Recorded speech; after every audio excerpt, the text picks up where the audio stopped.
अस्सलाम वालेकुम रहमतुल्लाहि बरकातहू। प्यारे बच्चों, आप लोगों का इस्तकबाल है अक्सर अकेडमी पर। आज हम हमारा एक और नया सबक स्टार्ट कर रहे हैं जिसको हम कहते हैं बाब नंबर 3, इंसानी तौलीदी निज़ाम या ह्यूमन रिप्रोडक्शन। इससे पहले अगर आपको याद होगा तो हमने जो शुरुआत किए थे, बहुत बेसिक शुरुआत हमारी हुई थी, बहुत बुनियादी हमारी शुरुआत हुई थी। बुनियादी शुरुआत कहाँ से हुई थी? हमारी बुनियादी शुरुआत हुई थी रिप्रोडक्शन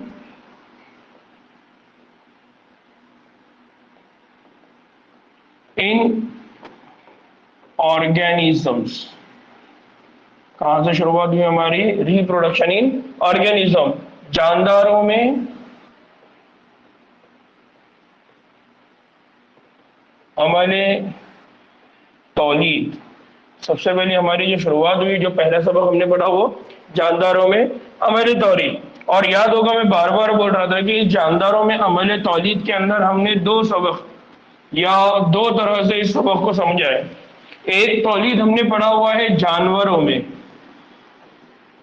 जानवरों में तौलीद, और दूसरा है पौधों में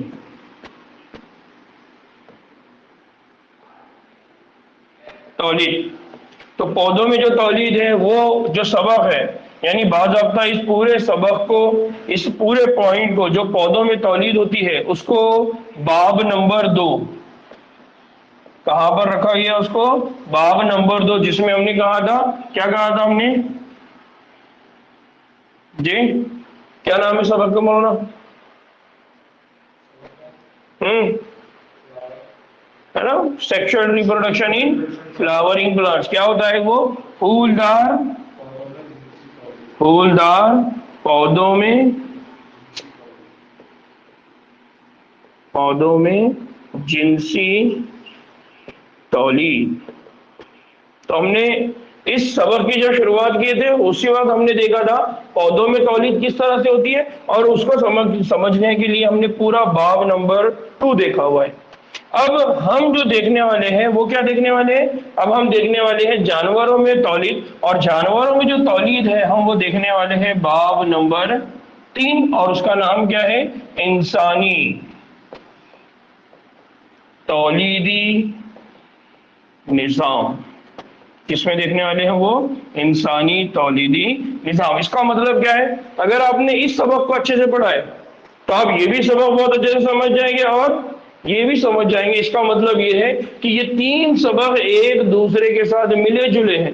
अगर आप इसको अच्छे से पढ़ते हैं तो आपको ये भी समझ में आएगा, ये भी समझ में आएगा। अगर आपने इसको छोड़ा तो आपको सिर्फ ये समझ में आएगा या फिर ये समझ में आएगा। इसलिए मैं बार बार मैंने टेस्ट को आगे बढ़ाया है, और उस दिन भी मैंने ये बात बोला था कि जो पहला सबक है रिप्रोडक्शन इन ऑर्गेनिज्म, जानदारों में अमल तौलीद, अगर आप इसको पढ़ लेंगे तो आपका पौधों से रिलेटेड कंसेप्ट भी क्लियर हो जाएगा, जानवरों से रिलेटेड भी कंसेप्ट क्या हो जाएगा? क्लियर हो जाएगा। यहाँ का जो डाउट है आपका वो पूरा हो जाएगा। ठीक है? तो आपके सामने मैंने बहुत बेसिक तौर पे रखा कि आपको करना क्या है। आपको ये आने वाले थर्सडे तक, फ्राइडे तक ये काम करना है। पहला ये जो सबक था हमारा, ये बाब नंबर 1 है, ये बाब नंबर 1 है 12वीं जमात का, ये बाब नंबर 2 है 12वीं जमात का, और ये बाब नंबर 3 है 12वीं जमात का।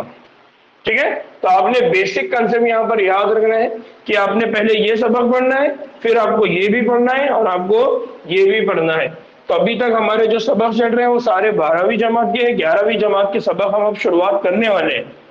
11वीं जमात की बाद अब हमारी बैच अलग स्टार्ट होने वाली है, 12वीं की अलग होने वाली है। नीट का उन दोनों के दरमियान चलने वाला है। तो बच्चे नीट की तैयारी करेंगे वो 11वीं क्लास में भी बैठेंगे, 12वीं में भी बैठेंगे। जो बच्चे सिर्फ 12वीं कर रहे हैं तो उनकी अलग होंगी, जो 11वीं कर रहे हैं उनकी अलग होगी। तो धीरे धीरे हमारे दोनों सबक साइमल्टेनियसली आगे चलने वाले हैं। ठीक है? यहाँ पर किसी का कोई डाउट है?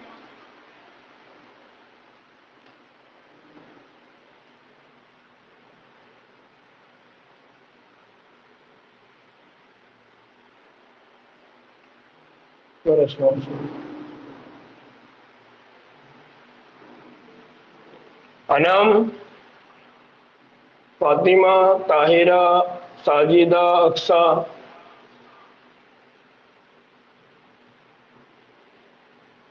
हाँ अभी स्टार्ट होने वाला है, सब इस साल ही चलने वाला है, कोई अलग नहीं, सब इस साल ही रहने वाला है। ठीक है ना। हम हमारा पहला जो सॉरी तीसरा जो सबक है जिसका नाम है इंसानी तौलीद, क्या नाम है उसका? इंसानी तौलीद निज़ाम, ह्यूमन रिप्रोडक्शन, उसकी शुरुआत कर रहे हैं। ठीक है, तो बाब नंबर 3 है, उसकी हम शुरुआत कर रहे हैं। ना बेसिक कंसेप्ट अगर हम बात कर दें तो जो लोग मेरे साथ पहले सबक में थे तो उनको मालूम होगा कि हमने ये कहा था कि जो रिप्रोडक्शन का अमल होता है, जो अमल तौलीद होता है, तो अमल तौलीद को दो हिस्सों में डिवाइड किया हुआ है। एक अमल तौलीद वो है जिसको हम क्या कहते हैं? जिनसी जिनसी अमल तौलीद।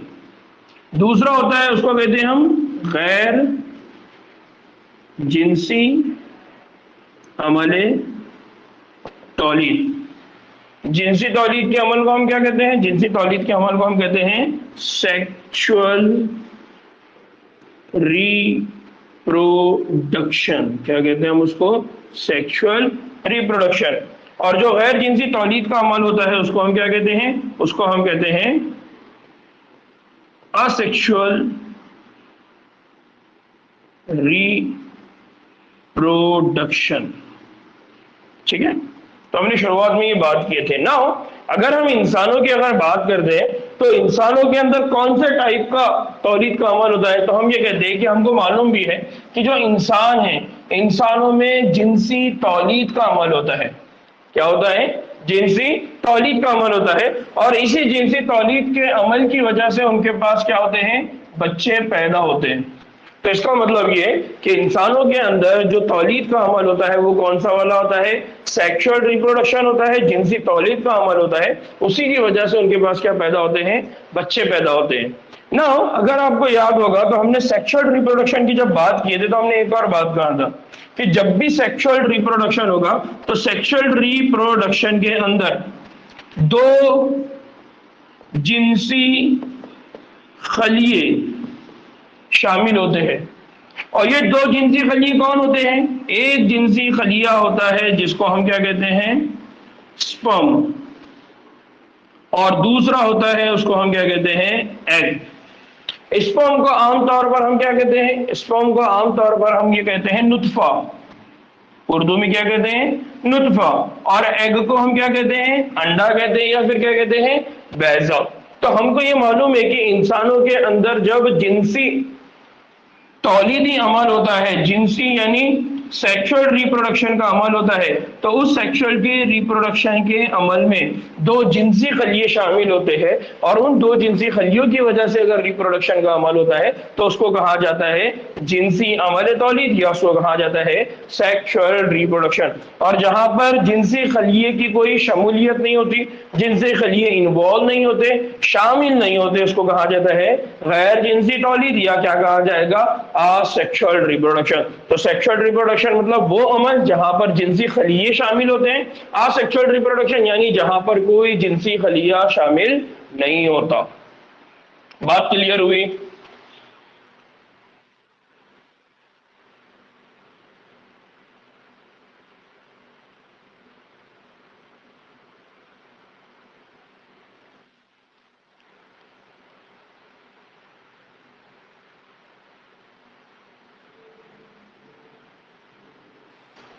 ठीक है, पहले हम लोग इस पे बात कर लेते हैं।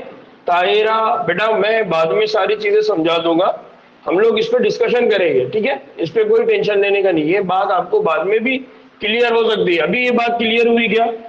ये बात क्लियर हुई क्या? अमल तौलीद, जो तौलीद का अमल होता है, जो रिप्रोडक्शन का अमल होता है, वो दो तरह से होता है। एक होता है जिनसी तौलीद और एक होता है गैर जिनसी तौलीद। जिनसी तौलीद का जो अमल होता है उसको कहते हैं हम सेक्सुअल रिप्रोडक्शन, और जो दूसरा होता है जिसको हम कहते हैं गैर जिनसी तौलीद, वो कौन सा होता है?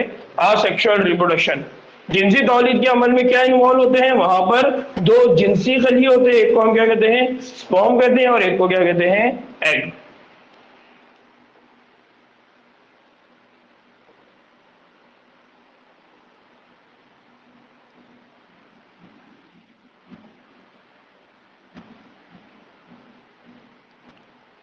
ना आमतौर पे क्या होता है, जब हम बात करते हैं ह्यूमन के अंदर, तो इंसानी तौलीद के, अगर इंसान के जो तौलीदी अमल है, अगर उसके मरहलों की अगर बात करें, तो उन मरहलों में क्या क्या होता है। तो उन मरहलों में जो सबसे पहला मरहला होता है वो होता है गैमेट्स की तश्कील। कौन सा होता है?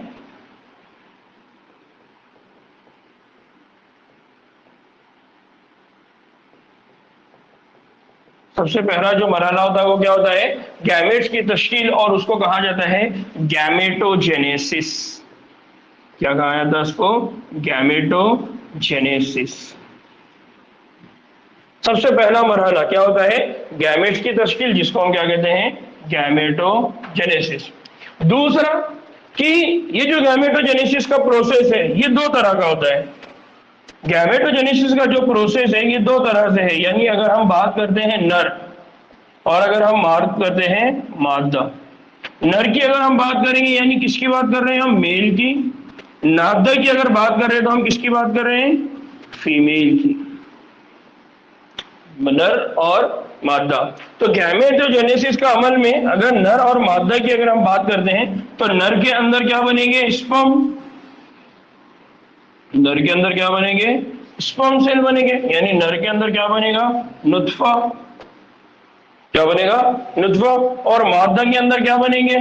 एग। यानी क्या बनेगा? बैजा। क्या बनता है? बैजा।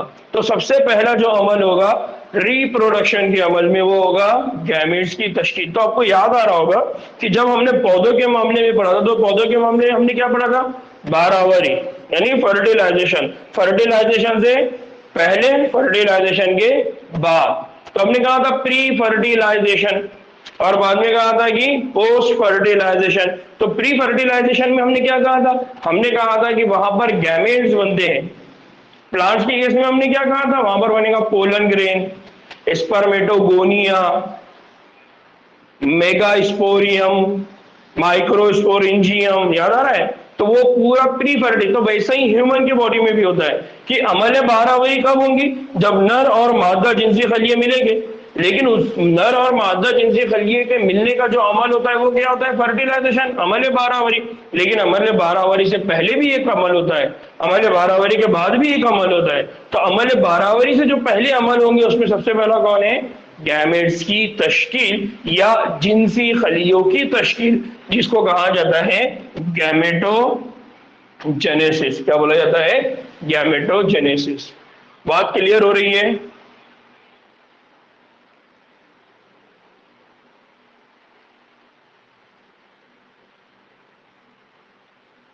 फातिमा, अक्सा, ठीक है, अक्सा तो समझ में आ रहा है। साजिदा का कोई रिप्लाई नहीं है अभी तक, और फातिमा का भी आ गया। ठीक, बात समझ में आ रही है?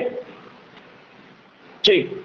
नाउ तो गैमेटोजेनेसिस का अमल होता है। तो हमने कहा कि यह क्या होता है? गैमेटोजेनेसिस। नाउ अब ये जो गैमेटोजेनेसिस का प्रोसेस है, मर्दों के अंदर इससे क्या बनेगा? Sperm cell. ठीक है, मैंने यहां लिखाया। और मादाओं में इसकी वजह से क्या बनेगा? बैजा बनेगा, यानी क्या बनेगा? Egg cell. बात क्लियर हुई?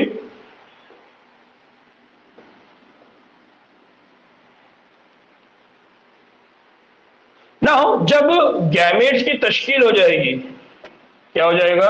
गैमेट्स की तश्कील हो जाएगी, गैमेट्स बन जाएंगे। तो उसके बाद क्या होगा? गैमेट्स के बनने के बाद ये होता है कि एक और अमल होता है।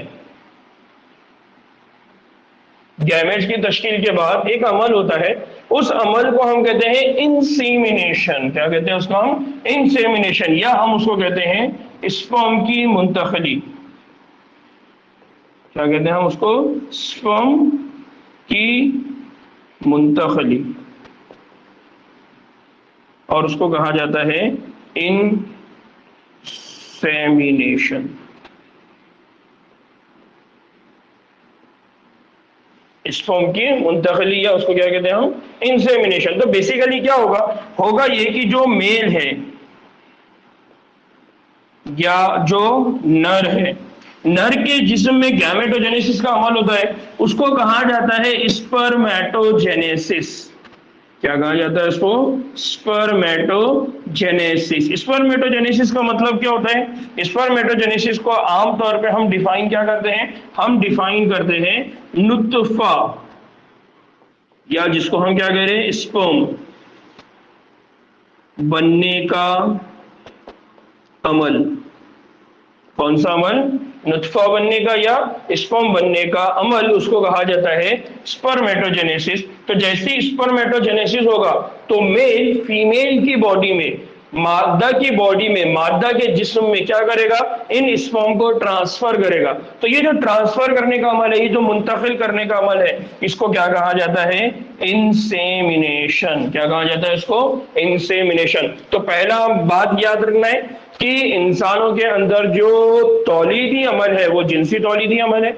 उस जिनसी तौलीदी अमल की वजह से इंसानों के अंदर बच्चे पैदा होते हैं, अंडे नहीं होते। बात समझिए, बच्चे पैदा होते हैं, अंडे नहीं होते।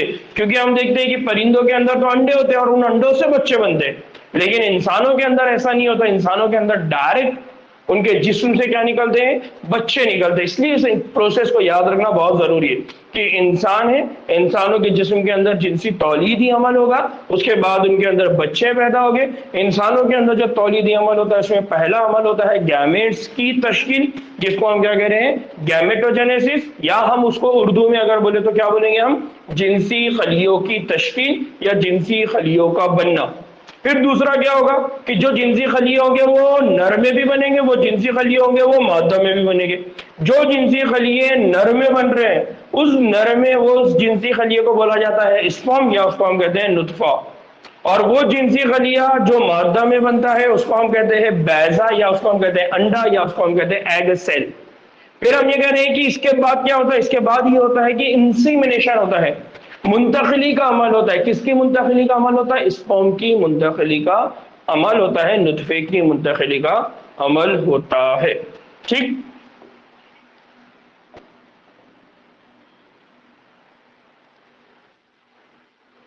ना अब इसके बाद क्या होगा? जब जो नर है, नर के जिस्म से जो स्पर्म है उसको मुंतकिल किया जाएगा। मुंतकिल होने के बाद क्या होगा? मुंतकिल होने के बाद वहां पर बनेगा जाइगोट। क्या बनेगा वहां पर? जाइगोट। वहां पर होगा जाइगोट की तश्कील। और जाइगोट की तश्कील करने के लिए जरूरी क्या है? तो आपको मालूम है कि हमने पौधों की केस में भी जब पढ़ा था, वहां पर भी हमने जाइगोट पढ़ा था। जाइगोट से फिर क्या बनता है? एम्ब्रियो। जाइगोट से क्या बनता है? एम्ब्रियो। इसका मतलब जाइगोट बनने के लिए पहले क्या हुआ था? Male gametophyte, female gametophyte. याद आ रहा है? तो वैसे ही यहां पर भी क्या होगा कि जब स्पर्म मुंतकिल होंगे फीमेल की बॉडी में, तो वो स्पर्म यानी नर और मादा, ये गैमेट्स एक दूसरे का इंतजाम करेंगी या एक दूसरे के साथ जम हो जाएगी। यानी उस अमल को हम क्या कहते हैं? अमले बारावरी। इसका मतलब जो तीसरा अमल होगा वो तीसरा अमल होगा अमले बारावरी। वो क्या होगा? अमले बारावरी। वो 2 मिनट बोला बोला रहा। ये क्या होता है? अमले बारावरी। और इसी अमले बारावरी को हम क्या कहते हैं? फर्टिलाइजेशन। क्या कहते हैं हम इसको? फर्टिलाइजेशन। और इस फर्टिलाइजेशन अमले बारावरी के लिए जरूरी क्या है? इस अमले बारावरी के लिए है जम होना। किसका जम होना? यहां पर जम होना है नर जिनसी खलिए का, किसके साथ? मादा जिनसी खलिए के साथ। नर जिनसी खलिया यहां पर कौन है? यहां पर जो नर जिनसी खलिया है वो है स्पर्म, या जिसको हम क्या कहते हैं? नुत्फा। और यहां पर है मादा जिनसी खलिया, जिसको हम क्या कहते हैं? एग, या जिसको हम क्या कहते हैं? बैजा। ठीक है। तो मैं अक्सर इसकी डायग्राम जो बनाते रहता हूं वो इस तरह से होती है। ये है अंडा और ये है नुत्फा। ठीक है। तो इस तरह से इनके बीच में क्या हो जाएगा? फ्यूजन हो जाएगा। तो वो हो जाएगा फर्टिलाइजेशन, जिसको हम क्या कहते हैं? अमले बारावरी। तो जब भी नर जिनसी खलियां मादा जिनसी खलियां एक दूसरे के साथ जम हो जाते हैं, तब उस अमल को हम क्या कहते हैं? अमले बारावरी। और ये जो अमले बारावरी है, ये अमले बारावरी किसके जिस्म में होंगे मौलाना? मादा के जिस्म में। इसकी जो लोकेशन है या इसकी जो जगह है, ये अमल जहां पर वाक़ होता है, कहां पर वाक़ होता है? मादा के जिस्म में। अब मादा के जिस्म में कहां पर होता है, किधर होता है, उसको हम और डिटेल में बात करेंगे। तो पहली बात स्टार्ट कहाँ से हुई थी हमारी कि इंसानों के अंदर जिनसी तौलीद होती है, उसकी वजह से सिर्फ बच्चे पैदा होते हैं, अंडे पैदा नहीं होते। दूसरा, इस अमल की शुरुआत होती है गैमेटोजेनेसिस, गैमेट के बनने से। गैमेट्स बनते हैं, मादा गैमेट बनते हैं, नर गैमेट बनते हैं। मादा गैमेट बनने का जो अमल है वो मादा के जिस्म में होगा, नर के बनने के लिए वो नर के जिस्म में होगा। नर के अंदर जो गैमेट बनते हैं वो होते हैं स्पर्मेटोजेनेसिस प्रोसेस। फिर उन स्पर्म को मादा के जिस्म में मुंतकिल किया जाता है, उसको कहा जाता है इंसेमिनेशन। और मुंतकिली के बाद जो मादा खलिए है उनके साथ नर खलिए मिल जाते हैं, जम हो जाते हैं, तो उस अमल को हम क्या कहते हैं? अमल बारावरी। या उस अमल को क्या कहते हैं हम? फर्टिलाइजेशन। यहाँ पर किसी को कोई डाउट है?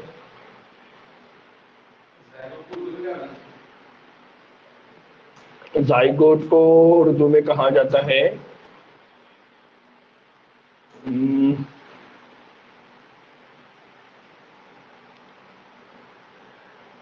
एक बार देखता हूँ यार मैं, क्योंकि है ना जुनैन का तो मेरे को याद रह गया। जाइगोट के लिए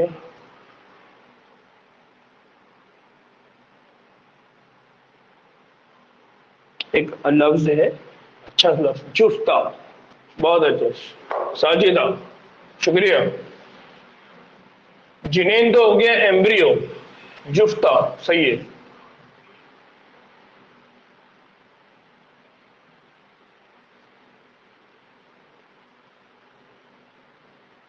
हाँ, मनविया भी कहते हैं,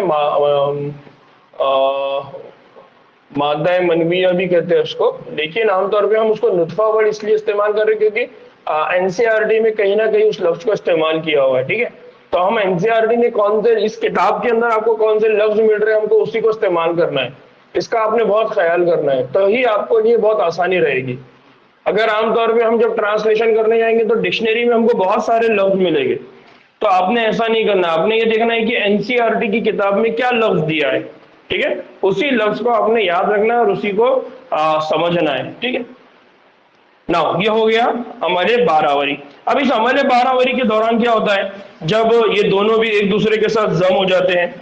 ठीक है, मैं इसको और थोड़ा सा समझाने के लिए नया और एक स्लाइड ले रहा हूं ताकि बात क्लियर हो।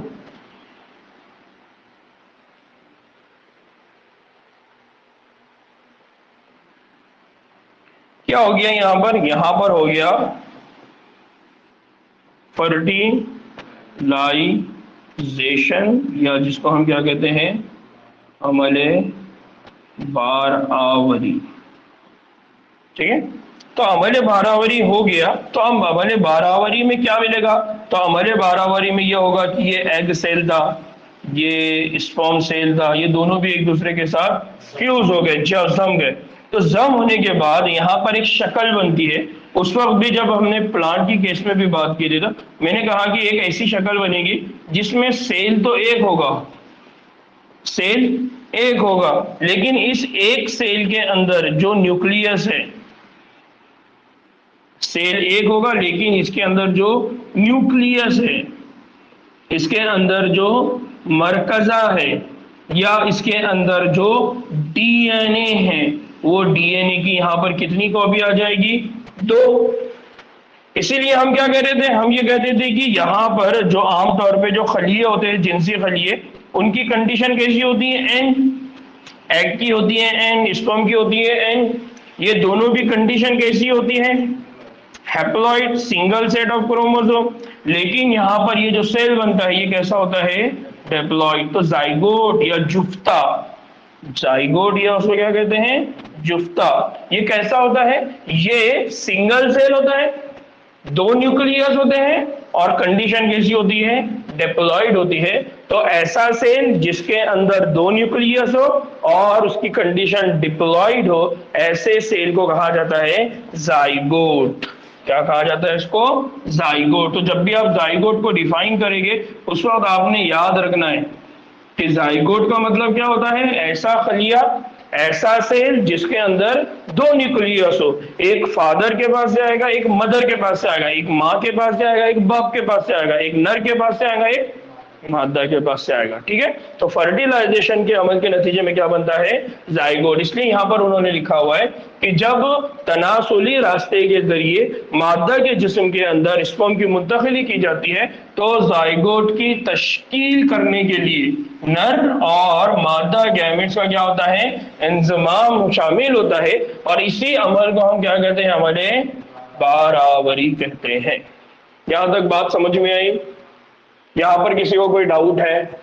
क्योंकि इसके बाद की जो बातें मैं बोलूंगा, अब वो अगर आपके पल्ले पड़ गई तो बहुत मजेदार है।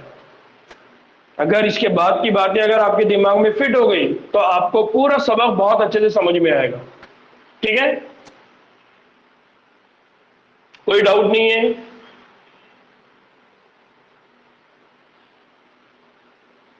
इंसेमिनेशन किसको कहते हैं ताहिरा? इंसेमिनेशन ये जो अमल होता है, इसमें क्या होता है, जब नर स्पर्म को, नर क्या करेगा, स्पर्म को, यानी नर है मतलब कोई मर्द है, उस मर्द के जिस्म में क्या बनेंगे, जो जिनसी खलिए बनेंगे वो कौन होंगे, स्पर्म। और वो मर्द क्या करेगा, औरत के जिस्म में उन स्पर्म को क्या करेगा, मुंतकिल कर देगा, ट्रांसफर कर देगा। तो उस अमल को कहा जाता है इंसेमिनेशन। क्या कहा जाता है, इंसेमिनेशन। क्योंकि मर्द के जिस्म में क्या बनेंगे, स्पर्म, औरत के जिस्म में क्या बनेंगे, अंडा, एग सेल। ठीक है, बैजा। तो अब होता क्या है, मर्द अपने स्पर्म को ट्रांसफर करता है, मुंतकिल करता है किसके, औरत के जिस्म के अंदर। तो ये जो अमल हो रहा है ट्रांसफर करने का, मुंतकिल करने का, उसको कहा जाता है इंसेमिनेशन। और इस इंसेमिनेशन के नतीजे में क्या होगा, औरत के जिस्म में, उस मादा के जिस्म में जो एग सेल है और जो स्पर्म सेल है ये एक दूसरे के साथ जम हो जाएंगे। नतीजे में फिर उस मादा के जिस्म में एक खलिया बनेगा, एक सेल बनेगा, जिसकी कंडीशन क्या होगी, डेप्लॉइड। मतलब उसके पास क्या होगा, मरकजा होगा, न्यूक्लियस होगा, या डीएनए की कॉपी होंगी। एक कॉपी आएगी उसी मर्द के पास से और एक होगी उस औरत के पास से, यानी उस नर के पास से और उस मादा के पास से। इस तरह से वहां पर क्या बनेगा, जाइगोट बनेगा। बात क्लियर? ठीक। नाउ अब इसके बाद जो प्रोसेस होते हैं वो बहुत इंपॉर्टेंट है। इसके बाद जो प्रोसेस होते हैं तो उसमें सबसे पहला जो अमल है वो होता है ब्लास्टोसिस्ट। क्या होता है, ब्लास्टोसिस्ट। तो इसके बाद क्या होता है, इसके बाद ब्लास्टोसिस्ट की तश्कील और नमू, ये रहमी दीवार पर इसकी तंसीब यानी इम्प्लांटेशन इसकी वजह से होती है, उसकी तंसीब यानी वहां क्या होता है, इम्प्लांटेशन। इसका मतलब ये हो गया कि अब अमल बारावरी के बाद, जाइगोट बनने के बाद जो चौथा अमल होता है उसको कहा जाता है इम्प्लांटेशन, या उसको कहते हैं तंसीब। क्या बोलते हैं उसको, तंसीब का अमल। अब आप बोलेंगे यार ये तंसीब का अमल क्या है, उसको कहा जाता है इम्प्लांटेशन। क्या कहा जाता है इसको, तंसीब का अमल, या उसको क्या कहा जाता है, इम्प्लांटेशन। तो हमको मालूम है, हमको क्या मालूम है, हमको ये हम आगे चल के पढ़ेंगे कि जो फीमेल होती है,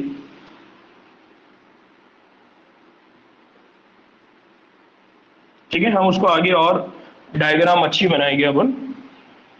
तो जो फीमेल रिप्रोडक्टिव सिस्टम होता है, ठीक है, उस फीमेल रिप्रोडक्टिव सिस्टम में यहां से स्पर्म इंटर होगा। ठीक है, स्पर्म जब यहां पर आएगा तो इस स्पर्म का यहां पर किसके साथ इंटरेक्शन होगा, एग के साथ, अंडे के साथ। नतीजे में यहां पर क्या बनेगा, एक सेल बनेगा। उस सेल के पास क्या रहेगा, उस सेल के पास दो न्यूक्लियस रहेंगे। तो ये कंडीशन क्या हो गई, जाइगोट। क्या बन गया, जाइगोट। फिर ये जो जाइगोट है, अब ये जो जाइगोट का अमल जहां पर हो रहा है, तो ये वाला जो पूरा एरिया है इसको कहा जाता है मादरे रहम। क्या कहा जाता है इसको, मादरे रहम, जिसको इंग्लिश में हम कहते हैं यूटेरस। क्या कहते हैं हम उसको, यूटेरस। इसका मतलब क्या होता है कि ये जो जाइगोट है, ये जाइगोट है, ये जाइगोट आगे चल के ये जो मादर रहम है, इस मादर रहम के ऊपर चिपक जाता है। क्या हो जाता है, उसके ऊपर चिपक जाता है। तो जब जाइगोट मादर रहम के ऊपर जाके चिपक जाता है तो उस चिपकने के अमल को कहा जाता है तंसीब का अमल, या उसको हम क्या कहते हैं, इम्प्लांटेशन। क्या कहते हैं हम उसको, इम्प्लांटेशन, या हम क्या कहते हैं उसको, तंसीब का अमल। ठीक है, तो यहां पर बात क्या हो रही है, तश्कील होना मतलब बनना, तश्कील होना मतलब फॉर्मेशन। ताहिरा, तश्कील का मतलब क्या होता है, फॉर्मेशन, बनना। तो बेसिकली यहां पर क्या हो गया, एक बात मैं इसको और आगे क्लियर कर रहा हूं। सबसे पहले मैं क्या बोल रहा हूं, तंसीब का अमल या इम्प्लांटेशन। अब ये तंसीब का अमल और इम्प्लांटेशन कहां पर होने वाला है, तो ये होने वाला है यूटेरस पे, यानी किस पर होने वाला है, मादर रहम। तो यहां पर क्या लिखा हुआ है, रहमी दीवार पर उसकी क्या होती है, तंसीब। अब रहमी दीवार पे तंसीब किसकी होती है, वो बहुत इंपॉर्टेंट है, वो होती है ब्लास्टोसिस्ट। किसकी होती है, ब्लास्टोसिस्ट। इसका मतलब ये हो गया कि यहां पर जो जाइगोट की हमने बात किए थे, उस जाइगोट के बाद एक और अमल होता है, उस अमल में कौन बनता है, ब्लास्टोसिस्ट। और वो ब्लास्टोसिस्ट जाके कहां चिपक जाता है, रहमी दीवार, यानी कहां जाके चिपक जाता है, मादर रहम, जिसको हम क्या कहते हैं, यूटेरस। और इस अमल को हम क्या कहते हैं, इम्प्लांटेशन। बात कितने लोगों को समझ में आई, कितने लोगों को बात समझ में आई, जी, ठीक।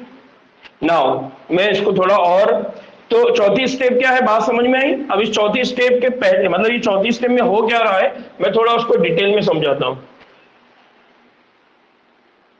इसको हम आगे भी चल के और अच्छे से पढ़ेंगे, बट कंसेप्ट आपका क्लियर होता चला जाए, ताकि मेरे को वहां पर बहुत कम बोलना पड़े, इसलिए मैं यहां पर सारी बातें बता रहा हूं।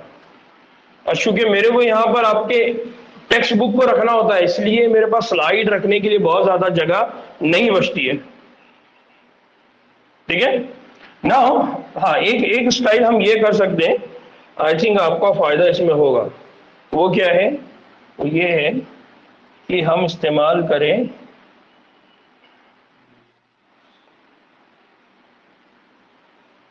व्हाइट बोर्ड का।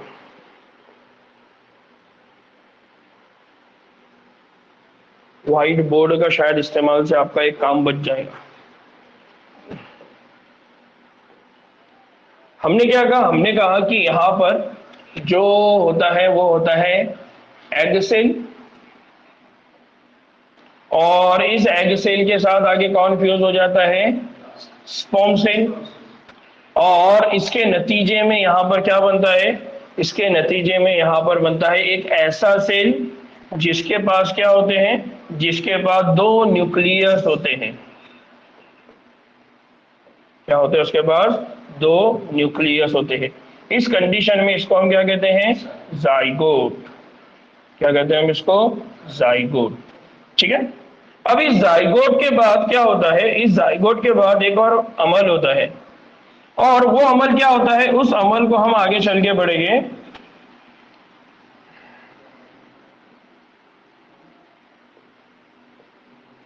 इस जाइगोट का जो अमल है, इस जाइगोट के अमल को क्या कहा जाता है, इस जाइगोट के अमल में एक काम होता है, वो क्या होता है कि ये जो जाइगोट है, ये इस तरह से छोटे छोटे सेल में डिवाइड होता है।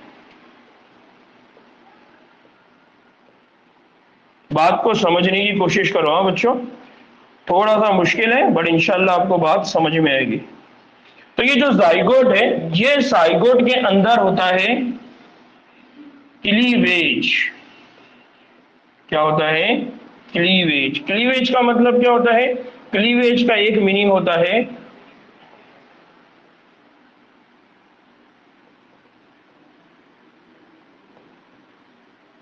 टूटना।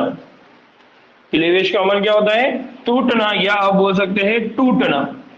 तो ये जो जाइगोट था, ये एक बड़ा सेल था, लेकिन ये एक बड़ा सेल बहुत सारे छोटे छोटे छोटे छोटे सेलों में क्या हो गया, टूट गया।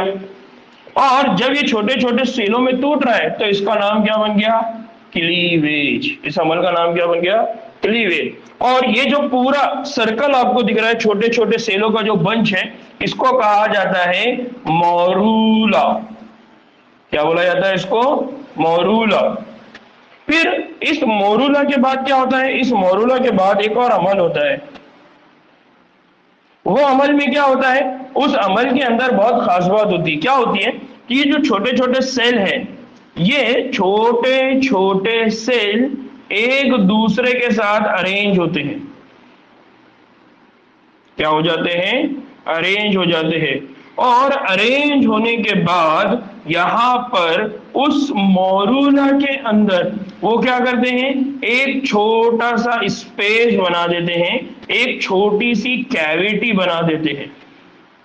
एक छोटा सा क्या बना देते हैं? स्पेस बना देते हैं, या छोटी सी क्या बना देते हैं? कैविटी बना देते हैं। इस छोटे से स्पेस और कैविटी को कहा जाता है फ्लूइड फील्ड कैविटी। क्या बोला जाता है उसको? Fluid field cavity. यानी हम क्या बोल सकते हैं उसको? फ्लूइड का मतलब क्या होता है? माय भरी हुई खाली जगह। क्या बोलेंगे हम उसको? माया भरी हुई खाली जगह। ये माया भरी हुई जो खाली जगह होती है, समझने की कोशिश करो, मैं समझा रहा हूं, ठीक है? ये माया भरी हुई जो खाली जगह होती है, अब इस स्टेज को क्या कहते हैं? इस स्टेज को कहा जाता है ब्लास्टूला। इस कंडीशन में इसको क्या कहते हैं? ब्लास्टूला। और ये जो पूरा अमल हो रहा है, इस अमल को कहा जाता है ब्लास्टोसिस। क्या बोला जाता है इसको? ब्लास्टोसिस्ट।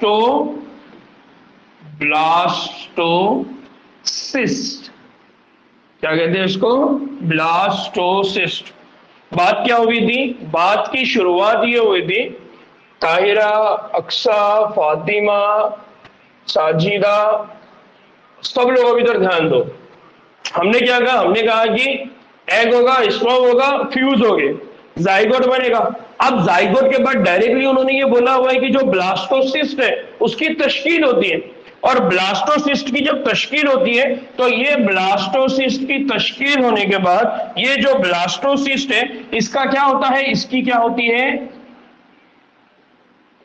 तंसीब। क्या होती है? तंसीब। यानी इसका क्या हो जाता है? इम्प्लांटेशन। क्या हो जाता है? इम्प्लांटेशन। जैसा हम बोलते हैं ना प्लांटेशन। प्लांटेशन का मतलब क्या होता है? जो पौधे हैं उनको जमीन में गाड़ना। तो हम बोलते हैं कि हमारे स्कूल में क्या हुआ? प्लांटेशन का प्रोग्राम हुआ, शजरे कारी का प्रोग्राम हुआ, है ना? तो जमीन के अंदर हम क्या करते हैं? पौधों को गाड़ देते हैं। तो वैसे ही जब जो मादा होती है, उस मादा के जिस्म के अंदर ये जो ब्लास्टोसिस्ट है, यानी ये फ्लूइड फिल्ड कैविटी वाली शक्ल जब मादर रहम के अंदर गाड़ दी जाती है, दफन कर दी जाती है, नस्ब कर दी जाती है। अब बात समझ में? नस्ब करना मतलब जमीन में और दीवार में कीले को जब गाड़ देना, यानी खुट्टी गाड़ देना जब हम बोलते हैं, तो उसका मतलब होता है नस्ब। तो यहां पर उसका क्या होता है? तंसीब होती है, उसका क्या होता है? इम्प्लांटेशन। तो जो फीमेल रिप्रोडक्टिव साफ्ट होती है, फीमेल रिप्रोडक्टिव पार्ट होता है, जिसको हम कहते हैं मादर रहम, जिसको हम कहते हैं यूटेरस। यानी हम देखते हैं ना कि जब बच्चा माँ के जिस्म से निकलता है तो कनेक्शन होता है। वो कनेक्शन कहाँ होता है? माँ के मादर रहम में होता है, यानी यूटेरस में होता है। क्यों होता है? क्योंकि वहां पर क्या हुआ होता है? इम्प्लांटेशन। वहां क्या हुआ होता है? तंसीब हुई होती है। और ये तंसीब किसकी हुई होती है? ब्लास्टोसिस्ट। किसकी हुई होती है? ब्लास्टोसिस्ट। यहां पर किसी को कोई डाउट? अभी भी नहीं समझा? ताहिरा, अक्सा, नहीं समझा? अरे समझा या नहीं समझा? हाँ समझा, ऐसा बोलो ना यार। नो बोलेंगे तो फिर मैं डर गया ना। ठीक, याद रहेगा ये बात? तो ये समझाने के लिए सिर्फ, ठीक है? तो हमने जो स्टेज की हम बात कर रहे थे, कौन सी स्टेज की हम बात कर रहे थे? हम बात कर रहे थे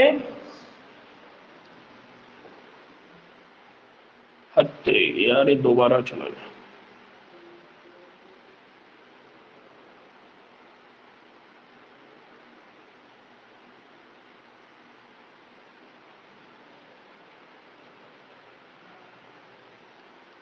ठीक है? तो हमने क्या कहा? हमने यहां पर बेसिक कंसेप्ट की बात की थी। और वो बेसिक कंसेप्ट क्या था? बेसिक कंसेप्ट ये था कि जब गैमेट्स का इंजमाम हो जाता है, नतीजे में जाइगोट बनता है, और उस जाइगोट यानी इसके बाद, यानी जाइगोट के बाद ब्लास्टोसिस्ट की तश्कील होती है। मतलब क्या बनता है? ब्लास्टोसिस्ट। और वो ब्लास्टोसिस्ट आगे चल के क्या करेगा? नमो पाएगा और बाद में क्या होगा, रहमी दीवार या मादर रहम या यूटेरस पर उसकी क्या हो जाएगी, तंसीब हो जाएगी। उस अमल को हम क्या कहेंगे, इम्प्लांटेशन। क्या कहेंगे हम उसको, इम्प्लांटेशन। तो फोर्थ स्टेज क्या होती है, इम्प्लांटेशन। नाउ अब इस इम्प्लांटेशन के बाद एक और अमल होता है,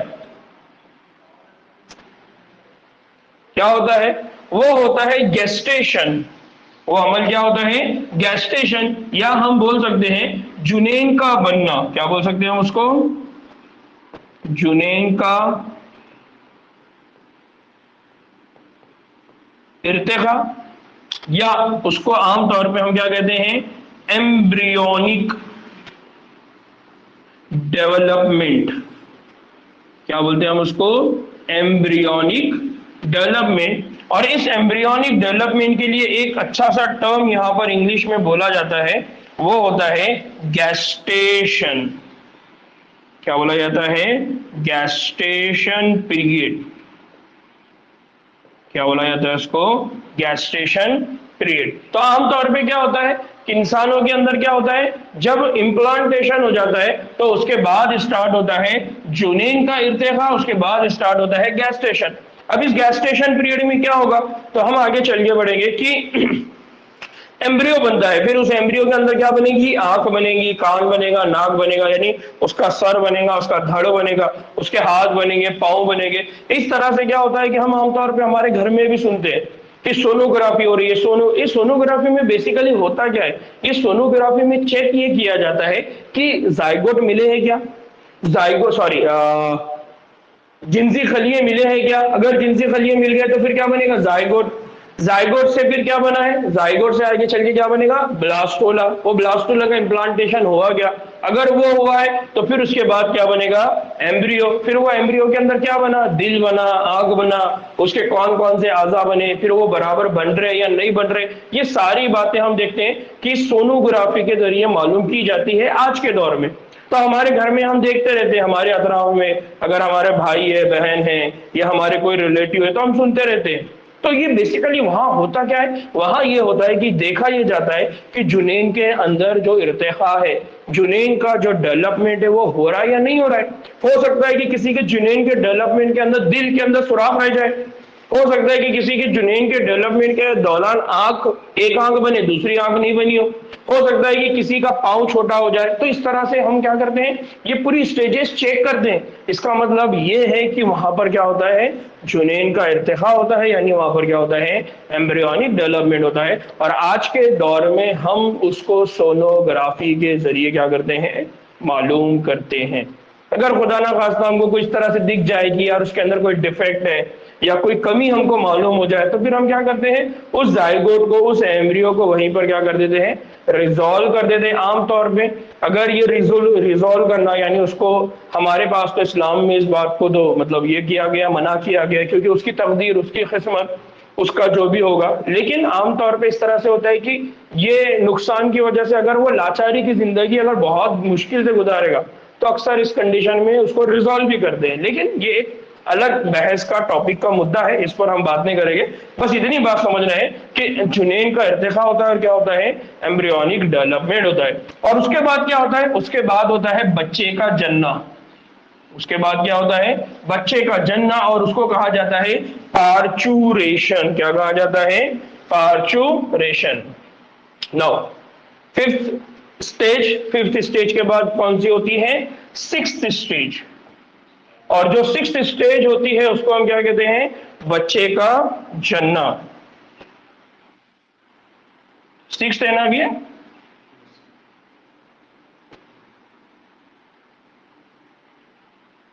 ठीक है, बच्चे का जन्ना, जिसको इंग्लिश में कहा जाता है पार्चुरेशन। क्या कहा जाता है, पार्चुरेशन।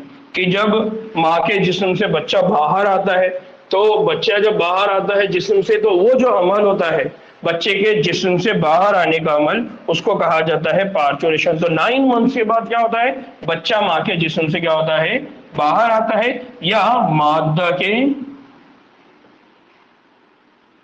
जिस्म से बाहर आने का अमल। ठीक है, यहाँ पर एक और वर्ड ऐड कर दीजिए, सेंटेंस कंप्लीट नहीं होगा नहीं तो।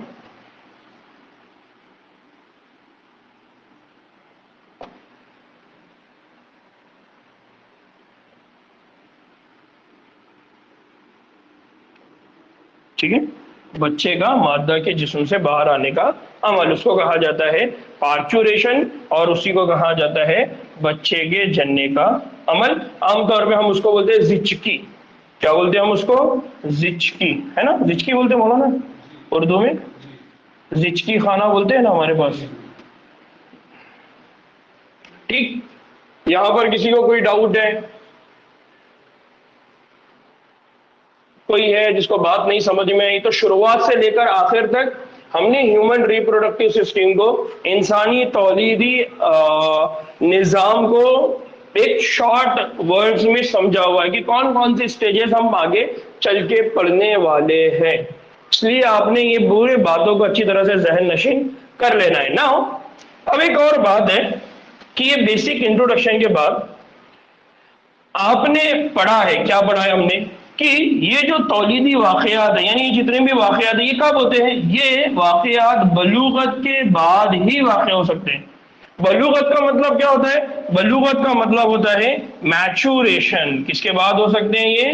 मैचुरेशन। तो जो पहला वाला सबक है, उस सबक को जब आप पढ़ेंगे तो आपको ये बात बहुत अच्छे से समझ में आएगी, क्या मतलब होता है मैचुरेशन का।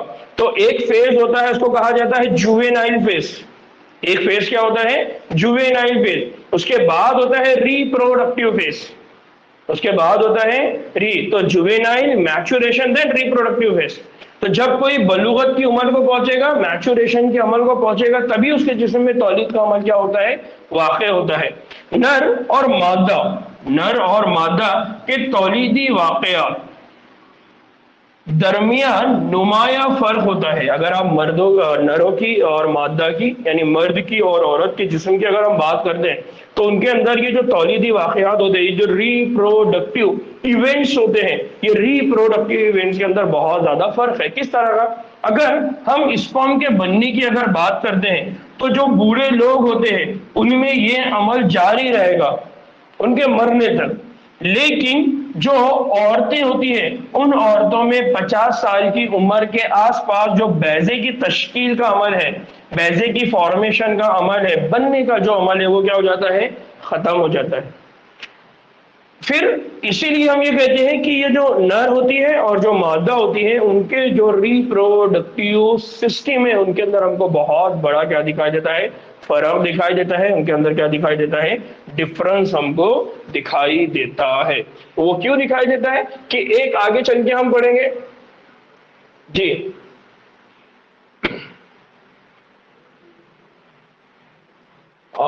साजिदा, मेरी बात नहीं समझ में आई। आप मैचुरेशन की उम्र की बात कर रहे हैं, बलूगत की, या? हाँ, तो जो 60 ईयर यानी बूढ़ा नहीं, 60 ईयर भी अगर होगा, मतलब ये होता है कि नर के अंदर स्पर्म बनने का जो अमल है वो बुढ़ापा और मरते दम तक चलता रहेगा। लेकिन औरत की केस में ही नहीं होता। औरत की केस में जब ये प्रोसेस रुक जाता है तो उसको कहा जाता है मोनोपस। मोनोपॉस। हम आगे चल के पढ़ेंगे, बहुत सारी टर्मिनोलॉजीज है, इंशाल्लाह उनको और अच्छे से समझ में आएगा। ठीक है ना। अब इसी बात को मैं थोड़ा सा इंग्लिश में बता देता हूं। ठीक है ना, हमने क्या पढ़ा? As you are aware, human are sexually reproducing. जो इंसान होते हैं वो कैसे होते हैं? सेक्सुअली रिप्रोड्यूसिंग ऑर्गेनिज्म है। एंड वीवी पेयर, देखिए अब दो तरह की बात होती है। एक होता है, उसको कहते हैं हम ओवी पेरस, और एक होता है जिसको हम कहते हैं वीवी पेरस। एक होता है ओवी पेरस और दूसरा होता है उसको कहते हैं वीवी पेरस। तो वीवी पेरस का मतलब क्या होता है? बच्चा देने वाले। वीवी पेरस का मतलब क्या होता है? बच्चा देने वाले। और जहां ओवी पेरस होता है, मतलब क्या होता है? अंडा देने वाले। जैसे मुर्गी है, कबूतर है, ये सब क्या देते हैं? अंडा। और इन अंडों से इनके क्या होते हैं? बच्चे। तो उनको हम क्या बोलेंगे? ओवी पेरस एनिमल। और इंसान डायरेक्टली बच्चा पैदा करता है तो उसको क्या बोला जाएगा? Viviparous animal. Then the reproductive event, in human include formation of gametes. वहां पर क्या होता है, गैमेट्स के बनने का अमल होता है, उस अमल को हम क्या कहते हैं, gametogenesis. That is sperm in males and ovum, या जिसको हम क्या कह रहे हैं, बैजा। याद आ रहा है, जैसा हमने ओव्यूल पढ़े थे, तो यहां पर क्या बोला जाता है, ovum, ovum in case of female. Now transfer of sperm into the female genital tract, that's called insemination. जब स्पर्म को ट्रांसफर किया जाता है फीमेल जेनाइटल ट्रैक्ट, फीमेल की जो तौलीदी नली है उसके अंदर अगर ट्रांसफर किया जाता है, मुंतकिल किया जाता है, तो उस अमल को क्या कहते हैं, insemination. And fusion of male and female gametes is called as fertilisation.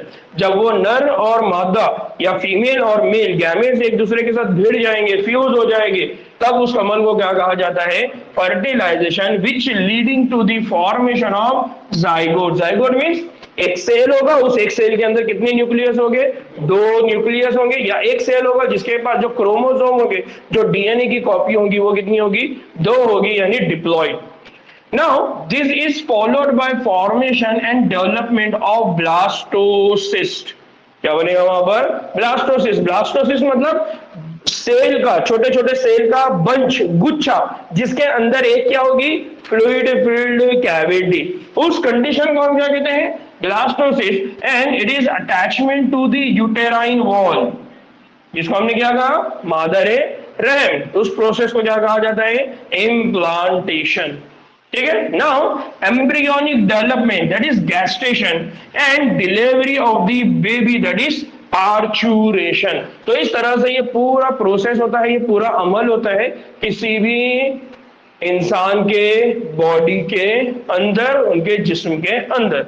Now you have learn that these reproductive events occur after puberty, और उसी को हम क्या कह रहे हैं, मैच्योरेशन। तो एक प्यूबरिटी की एज होती है, मैच्योरेशन की एज होती है, उसी के बाद ये अमल हो सकते हैं। Now there are remarkable difference. Remarkable मतलब ऐसे जिनको आप बोल सकते हैं, उनको मार्क कर सकते हैं, उनको पॉइंट कर सकते हैं, उनको बता सकते हैं, between the reproductive event in the male and female. For example, sperm formation continues even in old men. अब ये ओल्ड मैन कितना भी ओल्ड हो सकता है, but formation of ovum ceases in woman around the age of 50। कि जो woman होती है उनके बॉडी के अंदर जो एग का बनने का अमल है वो 50 में क्या हो जाता है, खत्म हो जाता है जी। ब्लास्टोसिस्ट की कंडीशन में तो बहुत सारे सेल बनेंगे और हर सेल के पास न्यूक्लियस रहेगा। ब्लास्टोसिस में हर मानी बहुत सारे सेल बनेंगे। हम आगे चलेंगे उसको और डिटेल में पढ़ेंगे कि जो जाइगोट है, जाइगोट तो एक सेल है, जब उसका क्लीवेज होता है यानी 1 से 2 बनते हैं, 2 से 4 बनते हैं, 4 से 8 बनते हैं, इस तरह से वो अमल होता जाता है। उस अमल को हम कहते हैं क्लीवेज। क्लीवेज क्या होता है, किस तरह का अमल होता है, इसको भी हम डिटेल में अच्छी तरह से देखेंगे। बात क्लियर हुई यहां पर ताहिरा बेटा? ठीक। नाउ बच्चों, नमाज का टाइम भी हो रहा है करीब में, ठीक है। इसके ऊपर और भी बातें हैं, इंशाअल्लाह हम बाकी की चीजें कल पढ़ेंगे। आपने घर बैठ के इसको बहुत अच्छे से आज रिवाइज करना है। एक ही पैराग्राफ अभी मैंने पढ़ाया है, अगर आप इस एक पैराग्राफ को अगर आज आपने अच्छी तरह से समझ ली, पूरा वीडियो वापस से रिवाइज करके अगर देखा, तो इंशाल्लाह आपके बहुत सारे कंसेप्ट क्लियर हो जाएंगे, ठीक है। चलिए दुआ में याद रखिए। और मैंने आपसे रिक्वेस्ट किया था बहुत सारे स्टूडेंट तक इंफॉर्मेशन पहुंचाने के लिए, एडमिशन करवाने के लिए, फिर अगेन दोबारा आज मेरी वही आप लोगों से रिक्वेस्ट है, ठीक। चलिए दुआ में याद रखिए, इंशाल्लाह कल फिर मुलाकात होती है। और 11 का लेक्चर कब स्टार्ट होगा, क्या शेड्यूल होगा, इंशाल्लाह मैं बहुत जल्दी आपको बता दूंगा, ठीक है। अस्सलाम वालेकुम रहमतुल्लाहि व बरकातहू।